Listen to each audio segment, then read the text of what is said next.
Poor girl sells daisies. Millionaire CEO changes her life.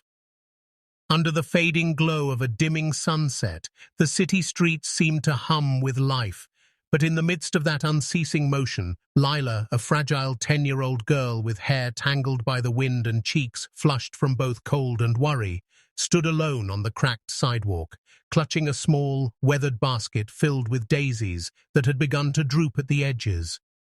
Their white petals tinged with faint brown, as if they, too, understood the gravity of her plight. The weight of her family's suffering pressing down upon her tiny shoulders like an invisible hand.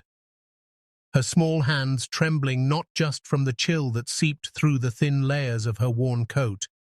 but from the constant fear of not being enough, of not selling enough flowers to afford the medicine that her mother desperately needed. For each day she watched her mother's soft sighs grow heavier, her once lively eyes dimmer, and her coughs harsher, echoing through the modest apartment they called home, a cramped space that smelled faintly of herbs and medicine, yet carried the warmth of memories and the fragile hope that Lila clung to with all her being, as though if she simply held on tight enough, the world might bend in her favor, if only for a moment.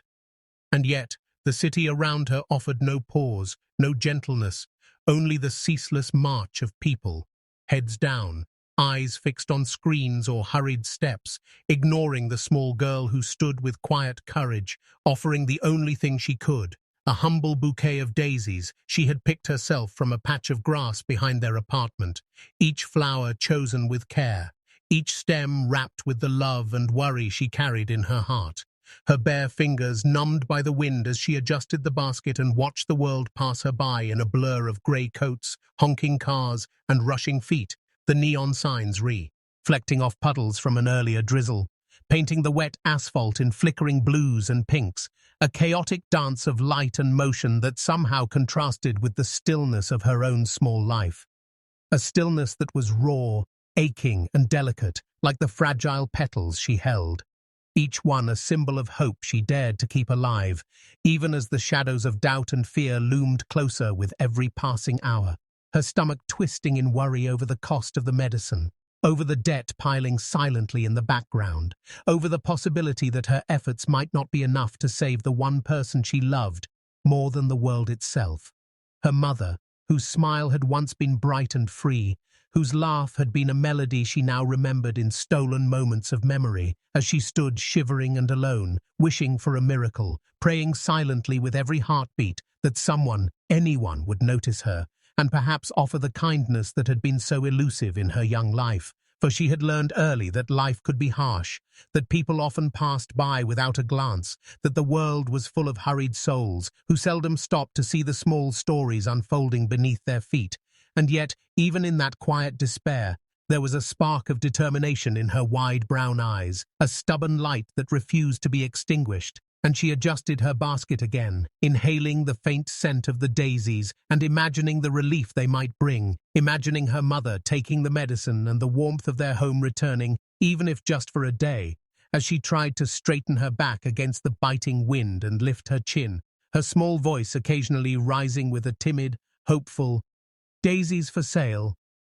Though it was often swallowed by the roar of the city, her words barely reaching the passing ears of busy commuters, each one too absorbed in their own lives, in their phones, in their meetings, in their hurry to notice the quiet courage of a little girl who was selling flowers not for profit, not for pleasure, but for survival. And yet, just as her hope began to flicker like a candle threatened by the wind, a sleek, black luxury car rolled to a stop near the corner where she stood, its engine purring softly like a giant cat pausing in the chaos, the tinted windows reflecting the fading light and the neon signs, and for a moment she hesitated, unsure if she should approach, for people in such cars rarely stopped for someone like her, rarely lowered themselves to see the small struggles hidden behind a child's innocent eyes. But then, a window slowly rolled down, revealing a man whose presence seemed to command the space around him. A man dressed in an expensive, tailored suit that contrasted sharply with the city grime and the chill in the air. A man with sharp features softened only by a glimmer of curiosity in his gaze. A man whose reputation whispered through the business world as Ethan Blake, a 32-year-old millionaire CEO known for his sharp mind, his cold decisions, and his ability to move empires with a single phone call. Yet here he was, pausing in his glossy world to notice a small, trembling girl clutching a basket of daisies as if her life depended on it. And as he leaned slightly forward to get a closer look, the frailty of her hands, the desperation hidden beneath her composed expression, and the subtle tilt of her head as she tried to mask her nervousness, struck a chord in him he hadn't felt in years, a stirring deep inside that reached past his armor, past the layers of business suits, boardroom strategies, and relentless ambition, reminding him of something long forgotten, something human, something achingly tender, like a memory of his younger sister who had loved flowers, who had dreamed of worlds bigger than their own, who had laughed in a way that could light up rooms. And in that instant, as Lila's wide, hopeful eyes met his gaze, something shifted in the corners of his heart, a flicker of emotion that made him pause, that made him breathe differently, that made the city noise fade slightly, if only for a moment. And he found himself asking softly, almost to himself, how much for all of them? The words catching her completely off guard, her small lips parting in disbelief as she stared at the man whose presence seemed both imposing and kind, whose voice carried a calm warmth she had not expected in a world that had been mostly cold and indifferent. And she stammered, "All of them?" Her voice quivering slightly, yet filled with an innocent hope. And he nodded, the corners of his eyes softening. And as she hesitated, unsure whether she should accept such attention, such unexpected generosity, he reached into his pocket and pulled out bills that seemed impossibly large to her small mind, handing them over with a gentle smile. "It's enough," he said. "Enough to help someone who deserves it." And as her hands shook, taking the money, her eyes filling with tears that reflected the city lights, the wind no longer seemed quite as cold, the streets no longer quite as hostile, and for the first time in hours, maybe in days, maybe in a lifetime, she felt a flutter of hope, fragile yet real, blooming inside her chest, intertwining with the delicate petals she held, as if the daisies themselves understood that something miraculous had touched her small life. That kindness, rare as it was in the modern city, had found her tonight, in a moment that would linger forever in the corners of her memory. And as Ethan Blake watched her run down the street, clutching the basket to her chest, her small frame almost bouncing over cracks and puddles in her haste, he felt a warmth he had not known he could feel, a lightness in his chest as if a weight he hadn't realized he carried had lifted slightly. And though he returned to his car and the world of meetings, skyscrapers, and boardrooms waited for him, something inside remained altered, something human and tender. A spark awakened by a little girl with daisies, a spark that promised, quietly, that even in a city so vast and indifferent, small acts of hope, small acts of courage, small acts of love could ripple outward and touch lives in ways no one could predict. And Lila, with her basket of flowers and a heart full of dreams, would unknowingly become the first note in a symphony that would change both their lives forever. And as she disappeared around the corner, her tiny figure framed by the fading golden light and the neon reflections of the modern city, the wind carrying the faint scent of daisies and the echoes of her soft, hopeful footsteps, the world continued its unyielding march. But for a brief, beautiful moment, it had paused to witness a miracle born from innocence, courage, and the unexpected kindness of a stranger. And in that pause, a story had begun that neither of them would ever forget. Ethan stepped out of his sleek black car, the city lights reflecting off the polished surface like stars scattered across the asphalt, his polished shoes crunching lightly against the wet sidewalk as he approached Lila, who froze for a moment, her small frame quivering not just from the chill that cut through the evening air, but from the sudden realization that someone of such stature and presence had actually stopped to notice her. Her wide brown eyes meeting his with a mixture of awe, disbelief, and cautious hope. And when he asked gently, almost as if testing a fragile dream, "How much for all of them?" Her lips parted in shock, her voice barely audible over the distant hum of traffic and the soft, flickering neon of nearby shop signs. "All of them," she stammered, the words almost impossible to believe even as they left her mouth. "Only $3, sir,"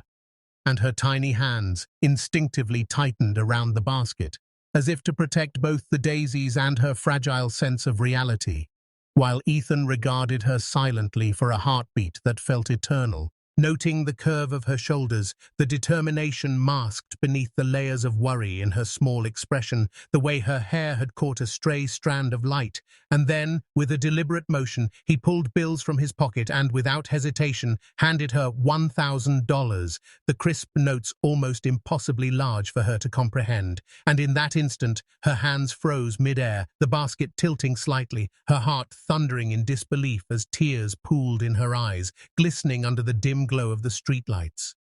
"Sir, this is too much," she whispered, her voice cracking with a mixture of humility and astonishment, and he smiled softly, a warmth in his eyes that contrasted with the harsh, businesslike mask he wore in the corporate world. "No, it's just enough for someone with a heart as pure as yours," he said. And in that gentle pronouncement, the weight of her world shifted, just slightly. Just enough for hope to bloom like the fragile petals she held, and she felt her chest expand with relief and wonder, a trembling gasp escaping her lips as she clutched the money close to her heart, the cold city air momentarily forgotten, replaced by a warmth she had scarcely dared to imagine, before she turned and ran, each step carrying her through puddles reflecting the kaleidoscope of urban lights, her tiny shoes slapping against the wet pavement as tears streamed freely down her cheeks, each drop mingling with the soft drizzle that had begun to fall, her mind racing ahead to the modest apartment where her mother lay sick, imagining the relief that the medicine would bring, the faint smile that might grace her mother's lips, and the way the simple act of kindness would ripple through their tiny world, giving life a softness it had been missing for far too long. And as she burst through the door moments later, breathless and exhilarated, the warmth of home embracing her like a long-lost friend, she placed the medicine in her mother's trembling hands, watching as hope flickered in those dim eyes, lighting them in a way that made every sacrifice she had endured feel worthwhile. While outside, the city continued its relentless pace, indifferent to small lives like hers. But inside the tiny apartment, a miracle had unfolded quietly, tenderly, irrevocably, as her mother's cough softened for the first time in days. And Lila, still clutching the money and the lingering scent of daisies in her hair, felt a sense of accomplishment and love so deep it threatened to overwhelm her. While miles away, Ethan returned to his car, closing the door gently, and for the first time in years, allowed himself to pause, to sit still, to really look at the bouquet resting beside him on the passenger seat, the delicate white petals almost luminous against the dark leather, the subtle fragrance filling the air around him. And as he gazed at the flowers, memories long buried in the recesses of his heart began to stir. The gentle laughter of a sister he had lost years before, the way she had loved daisies with a fierce, unrestrained joy, the way her tiny hands had clutched bouquets just like these. And he realized, with a quiet ache that blended sadness with warmth, that the little girl had reminded him of what he had been missing, of the tenderness he had forgotten in the relentless pursuit of wealth and power. And in that moment, the city noise, the hum of engines, the distant chatter of strangers, faded to a soft murmur, leaving him alone with the memory of innocence and the fragile hope that even in the hardest, most indifferent world, small acts of love could blossom, could linger, could change a life. And as he ran his fingers along the petals, the bouquet became more than just flowers.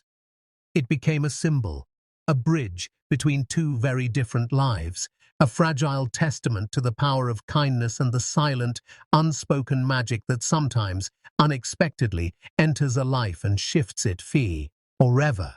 And he sat there, quiet, reflective, the city lights casting fleeting shadows across his thoughtful face, realizing that this chance encounter, this simple transaction of flowers for money, had become the first note in a symphony that neither he nor the little girl would ever forget. that in a city so vast and fast, two hearts had touched across a divide of age, wealth, and circumstance, and that for one fleeting, luminous moment, the world had paused, leaving room for hope, love, and the quiet certainty that some meetings were meant to be, that some choices, no matter how small, could carry the weight of miracles. And as Lila curled up that night beside her mother, listening to her slow, steady breathing and the faint sound of rain tapping against the window, her mind replayed the surreal generosity of the stranger with a soft smile, while miles away, Ethan placed the daisies gently in a vase on his office desk, the soft white petals glowing under the overhead lights. And in that silent, shared connection between a little girl and a man who had long forgotten how to feel, a story began to weave itself, delicate and profound, binding their hearts in ways neither could yet comprehend, yet both would carry forward, as the city moved on around them, oblivious to the quiet miracle that had blossomed in its midst, and the bouquet, fragile and perfect, sat between two worlds. A living reminder that even the smallest gestures could ignite hope, spark courage, and, in the softest, most poetic way, change a life forever. Days passed in a blur of city lights and rushing footsteps, yet Ethan found that no matter how many meetings he attended, no matter how many contracts he signed or empires he maneuvered, his thoughts were ceaselessly drawn back to the small girl with the basket of daisies, Lila, whose wide, hopeful eyes and trembling hands had refused to leave the quarry. Doors of his mind haunting him with a quiet insistence that tugged at the hardened edges of his soul. And so one grey afternoon, when the clouds had gathered low and heavy over the city, he found himself returning to the same street corner where he had first encountered her, the rain beginning to mist the asphalt in a thin, glistening sheen that reflected the neon signs and passing car lights like scattered jewels. Yet when he arrived, the corner was empty, the small figure he had sought nowhere in sight, the basket of daisies absent, leaving only the echo of memories, and the faint scent of flowers that seemed to linger stubbornly in the air, as if mocking him with the fragile, fleeting nature of hope. And for a moment he paused, his hands gripping the steering wheel of his sleek black car as he considered whether he had imagined the entire encounter, whether the girl had been nothing more than a fleeting apparition conjured by the city's relentless rush and his own buried longing for innocence and warmth. But then, driven by a restlessness he could not name and a pull stronger than curiosity, he drove slowly down nearby streets, scanning the faces of passers-by, peering into doorways and shop windows, his heart quickening every time he thought he might glimpse her small frame. Until finally, near a modest pharmacy tucked between a bustling cafe and a dimly lit convenience store, he saw her, sitting on the wet concrete steps, her head bowed, shoulders slumped, a small bundle of groceries untouched beside her, and in that instant, the world seemed to slow around him, the city noises fading into a soft murmur, leaving only the patter of rain beginning to fall more insistently, and the sight of a little girl who looked utterly exhausted, utterly defeated, and utterly human in her despair. And as he stepped out of the car, the water running in thin rivulets down the hood, dripping onto the pavement and soaking his polished shoes, he could see that her eyes were red, her cheeks streaked with tears that he had long since dried and returned in a new pattern of sorrow. And he understood immediately that while the medicine he had provided days ago had eased some suffering, it had not solved the larger, pressing needs of survival, that hunger and poverty were relentless, and that she had endured more than most children should ever know. And without hesitation, he approached her, his presence commanding yet gentle, the sound of the rain and his soft steps breaking through her isolation, and she looked up in surprise, blinking rapidly as if uncertain whether this was reality or a dream, and when she recognized him, a mixture of relief and embarrassment flashed across her small features, the faintest quiver running through her lips as she tried to form words that never seemed sufficient. And he knelt slightly to meet her gaze, his coat now damp from the drizzle, yet his expression warmer than the harsh lines he wore in the boardroom, and he asked softly, "Are you all right?" And she shook her head, a single tear escaping anew, her hands clutching her knees. "The medicine. It helped Mama a little, but we "We can't even afford food now," she whispered, the words broken yet resonant, carrying a weight far heavier than anyone her age should bear. And in that moment, Ethan's mind raced through solutions, possibilities, anything to ease the suffering of this tiny life that had so unexpectedly touched him. And he realized that money, his vast wealth, could indeed solve these immediate hardships, could turn despair into relief in a way that felt almost magical. And so, without a moment's hesitation, he gathered the groceries that had been sitting in her small bundle, paid her mother's outstanding bills electronically with a few taps on his phone, and then, placing a firm yet gentle hand on her shoulder, he looked into her tear-streaked face and promised, "You'll never have to sell lowers again." The words soft but resolute, a covenant offered beneath the weeping sky, as though the rain itself bore witness to this vow. And Lila's body shuddered with a mixture of disbelief and relief, her small arms flinging themselves around him instinctively as she hugged him tightly, soaking his coat, her hair clinging to her face from the drizzle, and in the embrace, a quiet intimacy was formed, a bond that spoke of trust, protection, and a tender understanding between two very different worlds that had collided in this fleeting, miraculous moment. And she whispered against his chest, voice muffled by the closeness, "Thank you, sir. You're like an angel." The innocence in her words cutting through years of cynicism and reminding him of the purity he had long buried beneath the armor of success. And for a heartbeat, he allowed himself to feel the warmth of that simplicity, the beauty of a child's untainted gratitude. Yet when he smiled softly, there was a tinge of melancholy, a recognition that life had not always been so generous to either of them. And in a quiet, almost inaudible whisper, he said, "No, sweetheart, maybe you're mine." Words that carried the weight of protection, of belonging, of a quiet desire to bridge the gap between loneliness and family. As the rain intensified around them, the droplets falling in silvery threads that clung to eyelashes and dampened coats, the city continuing its relentless hum around the edges of this private sanctuary. Yet within that storm, the world had shrunk to two hearts beating in synchrony, a promise forged not in grandeur or ceremony, but in the simple act of care. And as Lila's sobs began to soften, her small chest rising and falling against him, Ethan felt a rare lightness, a fleeting but profound relief, a reminder that connection, even unexpected, could mend fractures left by hardship and neglect, that love need not wait for perfection or readiness, that kindness offered in the right moment could transform despair into hope. And as the rain drummer steadily on the pavement and the neon glow of the modern city reflected in puddles around them, he realized that this moment, simple yet profound, would be etched into both their lives forever, a memory of mercy and trust, the beginning of a silent covenant that neither wealth nor time could erase. And as the minutes stretched into eternity, Ethan carefully helped her gather her small possessions, the groceries now packed securely, the wet daisies she had no longer needed set aside in a small bag he held for her, and together they walked slowly back toward her modest apartment, their pace unhurried, as if the rain had granted them both a reprieve, a moment suspended between the chaos of the city and the fragile hope that had been renewed in a 10-year-old girl who had once sold flowers to survive. And in that walk, with the soft patter of raindrops and the distant honking of traffic as a backdrop, the beginning of a new chapter unfolded silently, a chapter of protection, care, and the quiet, steady promise that from this day forward she would never have to face the cold streets alone again, and that the world, though often harsh and indifferent, had shown that even in the smallest acts, even in a moment as fleeting as a touch or a whispered vow beneath the rain, miracles could exist, could bloom like daisies in the cracked concrete of a modern city.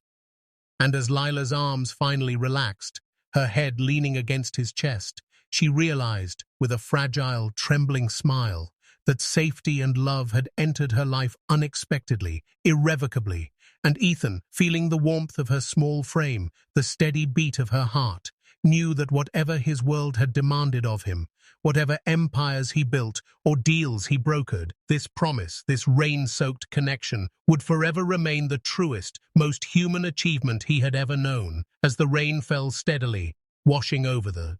both, soft, cleansing, and eternal, binding their fates in a way neither time nor circumstance could unravel. And in the midst of a bustling, indifferent city beneath a grey, weeping sky, a silent miracle had occurred, simple yet profound, fragile yet unbreakable, as two hearts so different yet now intertwined, discovered that belonging, love, and hope could bloom even in the harshest of modern landscapes, and that sometimes all it took to change a life forever was the courage to stop, the willingness to care, and the quiet bravery to promise, beneath the rain, that no child should ever have to face the world alone. After that rain-soaked evening, Ethan found himself returning to Lila and her mother's modest apartment more often than he had ever anticipated, each visit a quiet ritual of care and connection that gradually wove itself into the fabric of his otherwise ordered, relentless life.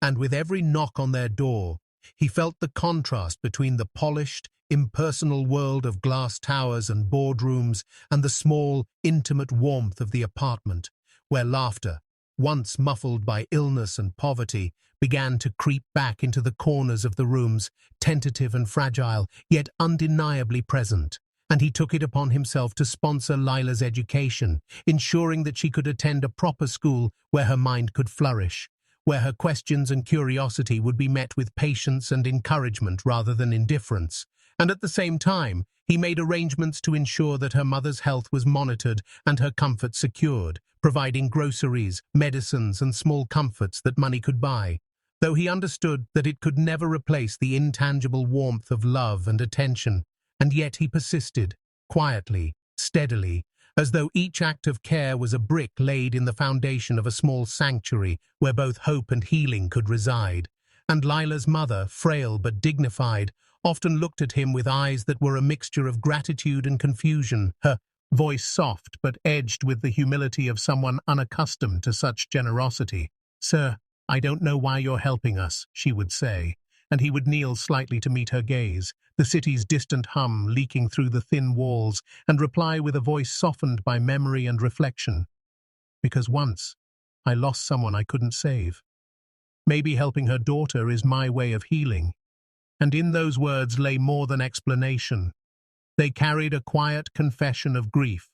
a hint of regret transformed into purpose, a tender recognition that even the smallest acts of kindness could serve as balm for wounds that had festered silently for years. And over the following months, a rhythm settled into their lives, subtle but profound, as Lila began to grow healthier, her cheeks regaining a soft rosy glow, her laughter gradually filling spaces that had been silent too long. And with every visit Ethan made, she would greet him with shy enthusiasm, often clutching little drawings she had made during school hours, the paper filled with daisies, sometimes wild and sprawling, sometimes neat and deliberate, each one a message of affection and trust, each one a bridge connecting her small world to his vast, controlled empire. And when he placed these drawings on his sleek office desk, amidst contracts, laptops, and the perpetual rush of corporate life, he felt a lightness that had been foreign to him for years, a rare, unguarded smile touching his face as he studied the carefully colored petals and the careful lines of a child's hand, a smile that gradually began to linger longer, seep into his demeanor, and soften the edges of the man who had been considered cold, unyielding, and impenetrable. And his employees, ever observant, began to notice subtle shifts, whispered among themselves as the boardroom meetings continued and emails piled into their inboxes. The boss smiles. Now, that little girl changed him. And it was true. The stern, precise movements, the sharp glances that once dominated his office, now softened when he looked at her artwork or thought of her resilience, the way she clutched her basket of daisies despite the cold, the way she had trusted him when most of the world had ignored her. And with each act of giving, each moment spent with them, he felt a fragile joy blossom inside him, like a bloom tentatively stretching towards sunlight through cracks in a concrete wall, a joy that was accompanied by reflection and sometimes pain, for memories of the sister he had lost long ago, her own fondness for daisies, and the helplessness he had felt then still lingered beneath the surface, But this time, he could channel that grief into care, into something constructive, something that allowed both him and Lila to grow in ways that neither of them could have predicted. And in their small, shared moments, her shy smiles, her mother's quiet gratitude, the way Lila would often peek from behind the door with a new drawing clutched in her hand, he found a profound sense of purpose, a tether to something real and human that no fortune or power could provide. And as the seasons shifted, Lila's laughter became more frequent, her curiosity insatiable, her spirit lighter, and each visit was met with small tokens of their developing bond. A drawing here, a heartfelt thank you there, small but meaningful. And in witnessing her growth, Ethan felt the heavy, invisible weight of his past sorrows begin to ease, replaced by a sense of hope and responsibility. A recognition that sometimes the lives we touch ripple outward in ways we cannot foresee, that even the smallest gestures, when given with sincerity and love, can illuminate the lives of those who have been living in shadows. And as he returned to his high-rise apartment after one particularly long visit, his coat damp from the drizzle that had begun as evening fell, he paused to reflect, watching the city stretch endlessly. Before him, the lights twinkling like scattered stars, and he realized that Lila, with her innocent determination and pure heart, had done something he had long believed impossible. She had brought back his smile, not by demanding it, not by asking for it, but simply by existing with courage, trust, and unwavering hope. And in that realization, he allowed himself to feel a fullness that he had not known in years, a quiet warmth that spread through his chest, a recognition that life, even in its most chaotic and indifferent form, still held moments of profound beauty and connection. And though the world beyond the walls of their modest apartment and his luxurious offices continued to rush by, indifferent and unfeeling, within this small shared orbit, a tender miracle had taken root, a bond formed of empathy, gratitude, and mutual healing. And each drawing of daisies, each small smile, each whispered thank you from Lila became a thread weaving together the fragile tapestry of joy and redemption, a tapestry that gradually began to cover the emptiness that had long resided in his heart, softening it, humanizing him, and allowing him to experience the extraordinary satisfaction of knowing that a single child, a simple act of giving, and the courage to reach out had the power to transform even the most guarded soul. And as months turned into seasons, Ethan found himself looking forward to these visits not as obligations, but as moments of reprieve, of pure connection. And though the business world would continue to demand ruthlessness and precision, he carried within him a secret light, a private, unassailable space of warmth and love, created by a 10-year-old girl with a basket of daisies. And in the quiet of his office late at night, surrounded by skyscrapers and the muted hum of the modern city, he would often glance at the small, framed drawings of daisies Lila had set into his hands and smile, really smile, the kind of smile that reached his eyes and softened his features, the kind of smile that told a story of healing, of hope, and of the unexpected ways in which life, in the midst of its chaos, can surprise and renew the human heart. And in that smile, and in the steady growth and happiness of Lila and her mother, Ethan discovered a truth he had long suspected but never truly known, that sometimes the simplest, purest gestures, the quietest acts of love, have the power to restore not only those who receive them, but also those who give them. And in that quiet realization, he felt a peace he had not known he could feel, a soft, enduring joy, and the certainty that no empire he built, no fortune he amassed, could ever compare to the life that had entered his world through the courage, innocence, and unwavering hope of a little girl who had once sold daisies on a cold street corner, and that with every drawing she left on his desk, every shy smile that greeted him at the door, and every laugh that echoed in her apartment, she was slowly, tenderly, bringing him back to life, reminding him that even in the hardest, most indifferent corners of the modern city, love, kindness, and the human spirit could bloom in the most extraordinary ways. as delicate, beautiful, and enduring as the daisies she so carefully nurtured on paper. And in her presence, he learned once more how to smile, how to hope, and how to be, in his own quiet, powerful way, a guardian not just of wealth and power, but of hearts, of hope, and of the fragile, miraculous joy that a single, selfless child could inspire. The winter night was harsh, the city streets glistening with frost, and the soft remnants of a light snow that had begun to fall earlier. Yet within the small, dimly lit apartment, the air was heavier with silence than the cold could ever be, and tragedy had come quietly, like a shadow creeping through the room without warning, taking with it the fragile warmth that had long held their little world together. For Lila's mother, whose gentle laughter and quiet courage had been the anchor of their lives, had passed away peacefully in her sleep, her hand still clasping Lila's small, trembling fingers, a last gesture of comfort and love, leaving the 10-year-old girl staring wide-eyed at the space beside her that had once been filled with life, her heart aching with a pain so profound it seemed to crush her very chest. And though the medicine, the care, and the kindness that Ethan had provided had eased some suffering in the weeks before, it could not halt the inevitable, nor could it shield her from the raw grief that now consumed her, leaving her broken, shivering, and hollow-eyed, her small frame curled on the bed where her mother had lain, the faint scent of herbs and flowers lingering in the air as though to remind her of a life now gone. While outside, the city continued its indifferent rhythm, cars honking, lights flickering, pedestrians rushing past, oblivious to the sorrow tucked away in this quiet apartment. Yet inside, Ethan did not leave her side for a single moment, sitting silently beside her, his strong hands folded, his coat damp from the snowy streets he had braved to arrive as quickly as possible, his mind a turbulent mix of sorrow and protective instinct.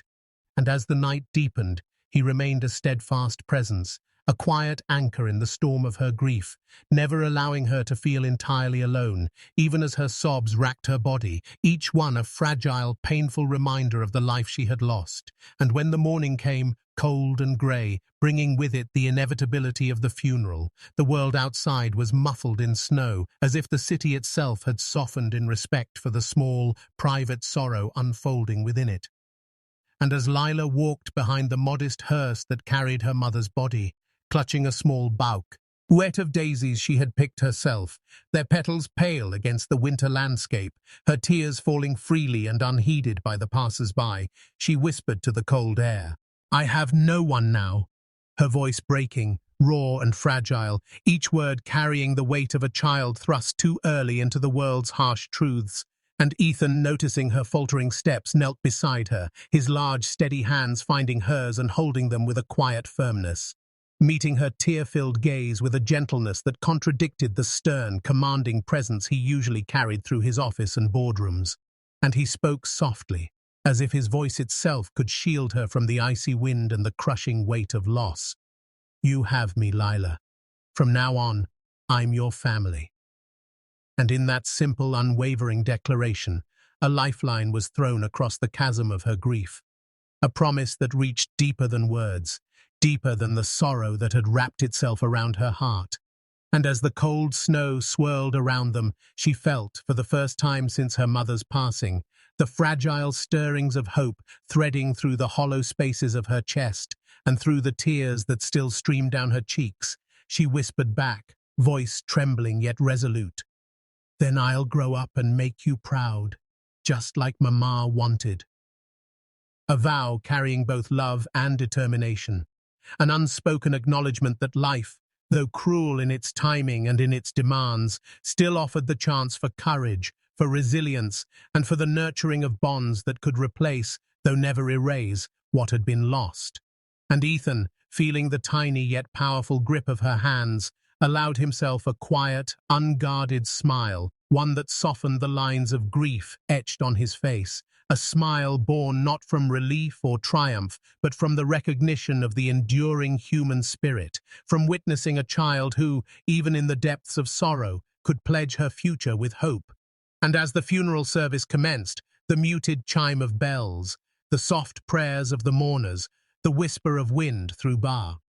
Trees, all formed a symphony of remembrance, yet the focus remained on the bond forming between them, a connection forged in tragedy but solidified through care and presence. And while Lila's small body shook with sobs, Ethan's steady hands never faltered, his presence a shield against the biting cold of both winter and loss. And in that moment, the grandeur of his life, the penthouses, the boardrooms, the wealth that had once defined him, faded into insignificance, replaced by the raw, unfiltered reality that what mattered most was here, in this small, broken child who had trusted him enough to lean on him, to rely on him, to accept him as family. And in response, he gave everything he could, not with fanfare, not with announcement, but with the quiet, enduring strength of a heart choosing to protect, to nurture, and to stand unwaveringly beside a life that needed him. And the ceremony, though solemn and filled with the ritual of mourning, became for Ethan and Lila a testament to survival, to the continuity of love beyond loss, and to the realization that family is not only defined by birth, but by commitment, by presence, and by the courage to stay when all else falls away. And as she placed her hand gently on her mother's resting form, whispering silent promises, he knelt once more, speaking the words again, softly, as if engraving them into both their hearts. "You have me, Lila. From now on, I'm your family." And she pressed her tear-streaked face to his shoulder, murmuring through her grief, "Then I'll grow up and make you proud, just like Mama wanted." And in the snow-muted streets, amidst the quiet hum of the winter city, the bond between them was cemented, tender yet unbreakable. A promise born in the crucible of sorrow and tempered with love, a quiet understanding that even in the darkest nights, light can enter through small, unwavering gestures, through the steadfast presence of one who chooses to stay. And as the day wore on and mourners began to leave, Ethan remained a constant guiding Lila through the rituals of farewell, ensuring she never felt abandoned, that she never faced the void of her mother's absence alone. And in that steadfast attention, he discovered a depth of purpose, an awakening to the idea that sometimes the most meaningful roles we take in life are those that require sacrifice, patience, and unconditional presence, and that love, even when born from tragedy, can transform both giver and receiver, carving out space for growth, healing, and resilience. And as the last shovelful of earth settled over her mother's grave, Lila, trembling and exhausted, felt a fragile sense of closure, not as finality, but as the beginning of a new chapter, one where she would have guidance, protection, and an enduring figure beside her, a human anchor in the tumultuous currents of life. And Ethan, watching her small figure in the pale winter light, felt a quiet swell of hope, a recognition that the bond they had forged in grief and care would sustain them both, that her tears were not only a reflection of loss, but also a testament to trust, to acceptance, and to the profound capacity of the human heart to continue even after suffering, to grow, to love, and to embrace new beginnings. And as they walked back through the snow-dusted streets, side by side, he knew that from this day forward he would never leave her alone again, and she would never have to wonder who would stand for her, who would care, who would remain steadfast through sorrow. For in that winter night, beneath the grey sky and falling snow, a promise had been made, gentle yet unyielding, tragic yet full of hope. A promise that would shape both their lives in ways neither could yet fully understand, and that from this moment onward, the little girl who had sold daisies to survive had been given a family she could count on, a protector who had chosen her. And together, beneath the snow-laden city lights, they began the slow, delicate work of mending hearts, of building trust, and of finding light even in the coldest, darkest winters. Knowing that sometimes, even in tragedy, life can offer unexpected love, unwavering loyalty, and a bond that endures beyond loss. And in that enduring, quiet presence, both would find the courage to face whatever lay ahead. Years had passed like whispered breaths over the city, the skyscrapers glinting in the sun, and the hum of modern life carrying on around them. Yet for Lila, now a young woman of 20, the memories of her childhood, the chill of the streets, the basket of fragile daisies in her small hands, the quiet desperation of nights when she had no certainty beyond the next breath, remained vivid, etched into her heart with a clarity that had shaped every choice she had made. And tonight, as she stood on the stage of the university auditorium, the polished wood gleaming beneath her feet, the bright lights casting a warm glow over her cap and gown, and the audience's applause rising like waves around her, she felt the culmination of years of struggle, hope, and unyielding perseverance coalesce into this singular moment. Receiving her degree in medicine, a profession she had chosen not only to honor her mother, whose courage had carried her through hardship, but also to fulfill the quiet promise she had made as a child, that one day she would use her life to heal, to care, and to repay the love and kindness that had been bestowed upon her. And as she glanced toward the front row, her eyes fell upon Ethan, sitting with a presence that was at once commanding and tender, holding a bouquet of fresh daisies, the familiar delicate blooms that had once been a symbol of survival, now transformed into a living testament to continuity, memory, and the enduring power of compassion. And in that gaze, they shared a silent dialogue of pride, recognition, and love that had needed no words, a connection forged years before in moments of vulnerability and trust. And as the applause swelled, echoing through the high ceilings and along the rows of proud faces, Lila felt tears prick her eyes, a mixture of relief, gratitude, and overwhelming joy. And when the ceremony concluded and she descended the stage, her gown swaying around her,